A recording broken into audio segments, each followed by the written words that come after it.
All right, moving on to Ghost Protocol. I have seen Fallout by now. I was actually finishing Rogue Nation in the parking lot of the movie theater. That's how close I cut it. But I did finish them. So this one adds Jeremy Renner to the mix. This is directed by Brad Bird, who did The Incredibles. We got Sawyer from Lost here in the opening. JJ comes back to produce, so for the rest of these. So it's funny, you would expect to see some Lost alums here. He yet again does have long hair here, so we got the short, long, 4 in a row now. We get this prison breakout, and which is a pretty fun opening. He's just beating the shit out of people, and then he goes over and, after they escape, he grabs his friend, he pulls him out, and then he's like, light the fuse, and they go light it. It's like, dun, dun, and it comes up with the title card. I thought that was kind of cool that we actually get to see them like light the fuse for the title card, so I thought that was kind of neat. We find out that Ethan is in a Russian prison. We don't know why. We, of course, then later find out that he killed some people because his wife was murdered. Then we find out that isn't actually what happened. That somebody had taken her, and she went, or he went to go get her back, killed the people, and then faked her death, and took the fall for all of it, and just was going to sit in a Russian prison while she was free, because that was like the only way that she could be free. So he just took it. So he's sitting in a Russian prison for his girl. But they break him out because somebody has stolen nuclear launch codes, or is going to anyways, trying to, should I say. Simon Pegg's comedic relief in this is really good. Ving Rhames is only in it at the very, very end, but he does make an appearance, so he is in all 6.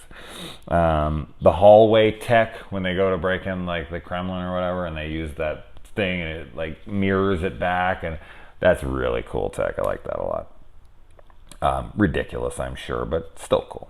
So they blow it up, and Ethan has this like outfit where he just like pulls the thing off, flips the jacket inside out, pops the hat on. It's pretty cool. His little disguise flip there, and then the Kremlin blows up behind him, knocks him out. He wakes up in jail.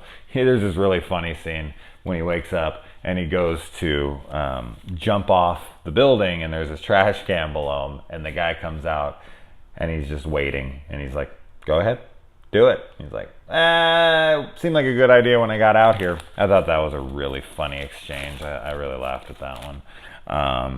And so the IMF is disavowed, and so this guy who's in the car with him, he helps him out, and he's just like, Ethan, you've always been a friend to me, like, I'll take care of it, and just gets shot right through the head right after he does something really nice for him, which sucks.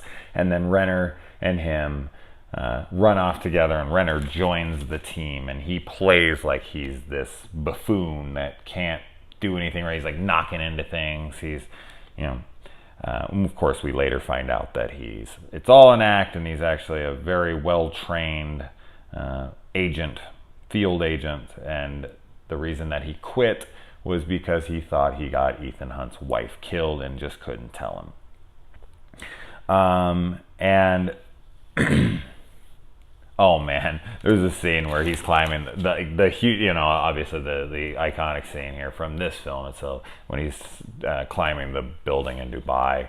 The physics on all of that scene. I mean, this is Mission Impossible, so of course I'm not gonna fucking critique it, but it was so silly, man. He has his hand on the window that he's gonna break through, and he keeps punching, and then he hits it hard enough to throw his entire body through, and no. So many things that happen when he's climbing the building. And another thing is, I love how he's climbing past all these windows, all the way up, like 30, 40, 50 stories, however many fucking stories he climbed. And no one saw him. There wasn't one single person in one of those rooms like, hey, there's somebody climbing on the outside of this building. There isn't any guards that were outside looking up and being like, or cameras or anything. Nobody saw him climbing this building. Really? Wow. For that elaborate of a building, you think they'd have better security.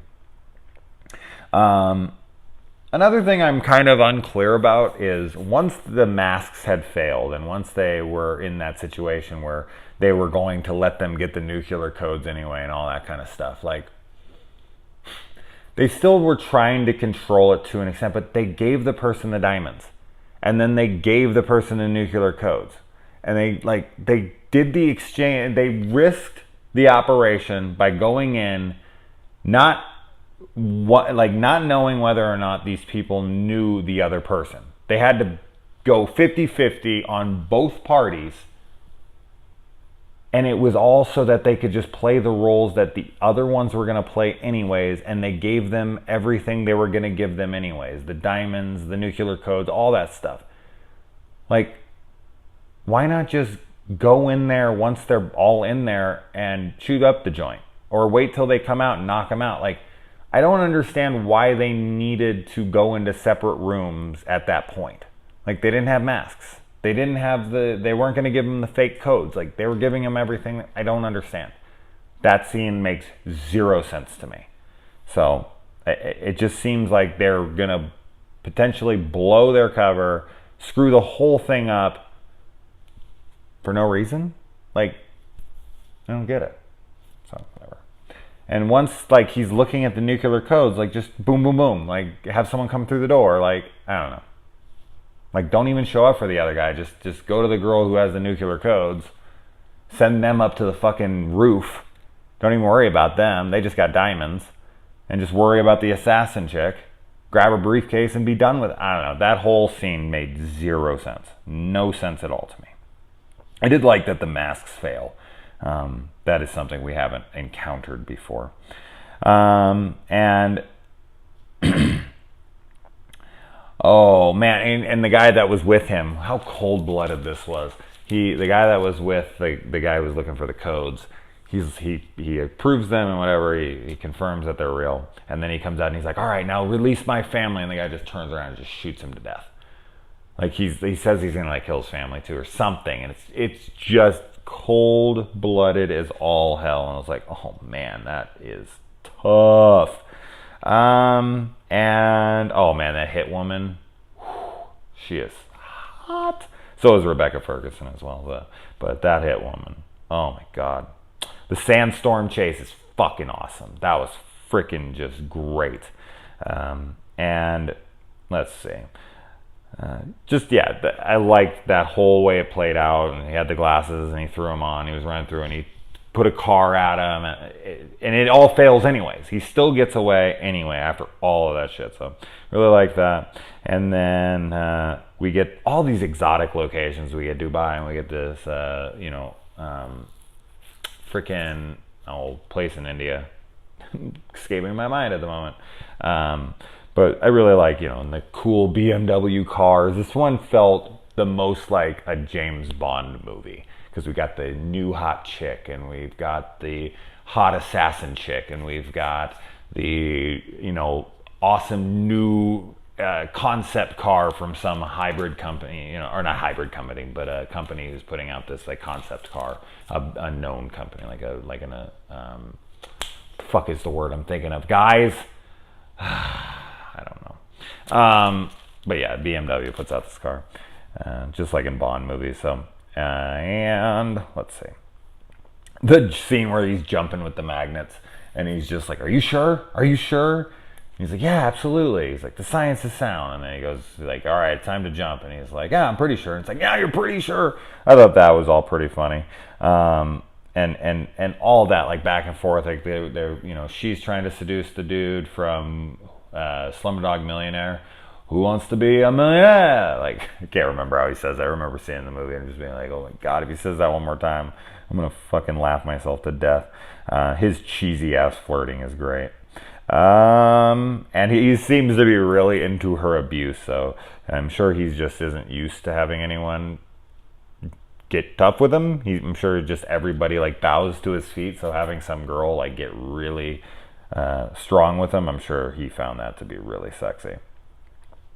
And the guy who's in this, and the guy who he's wanting to detonate all of this, he says, like, may there be peace on earth. Like, he thinks what he's doing in this is going to bring peace. I mean, these guys always think that wiping out the world, wiping out some part, and getting people to fight each other and do all this stuff is going to help out. So he's very committed to his cause, all the way to the point where he's in the parking garage, which is a really fun scene, and a lot of broken bones and people being crunched this way, like Ethan's leg gets broken, the guy's arm gets broken backwards, then he falls off, and you watch him fall all the way down, hitting shit and smacking into the ground and all that.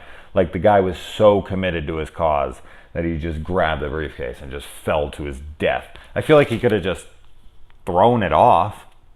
Like, I don't feel like he had to jump with it. Like, you wanted it on the ground down there? Drop it. Why did he have to fall with it? It's just to prove his point that he's, like, willing to die for his cause? That didn't really make any sense. And let's see. I do love, though, that Ethan disarms it right at like 1 second, 2 seconds, somewhere like close to that, and the guy's like last dying moment is watching his plan fail, and that he just died for nothing. I thought that was great. It's evil, but it's great. Like, fuck that guy. And yeah, we get a Ving cameo. He actually says mission accomplished when he hits it, but then he keeps hitting it. And he calls him out, because I think that's like a line from the TV series. Like, I'm sure that's what they did at the end of like most of the episodes or something. And I'm sure they just implemented it here, and they made reference to how cheesy that is, but I like it. He drives the fucking car off in the airbags. Yeah, right. And yeah, we find out that she is alive, and he gets to see her again and give her a little wave, and knows she's all right. So yeah, that's about it. I still like 3 better. I like this one a lot, but 3 is still, and now I have seen 5 and 6, and I will say that I still think 3 might be my favorite one. So I loved 3. All right.